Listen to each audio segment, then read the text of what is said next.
There's a few spots I see the sewage, whatever, is coming out the ground from underneath the ground,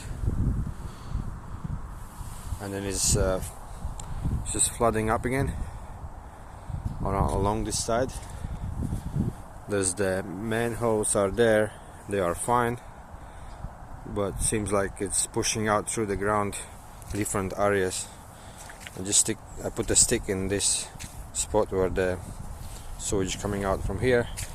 There is another one next to this big puddle. I saw another one coming out from the ground very slowly. It seems like something is still pushing through the ground, so don't think it's any good that the sewage is still leaking